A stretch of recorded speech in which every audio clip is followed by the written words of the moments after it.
Alright, this is a video preview of the tooling and collets that can work on the lathe or the vertical milling machine. Some of these are brand new, still in the box.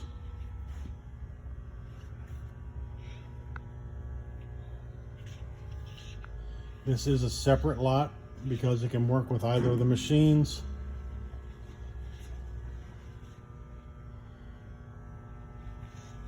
You'll have to bid on this separately.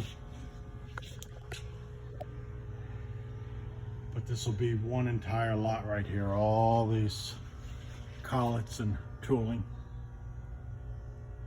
including the metal shelf.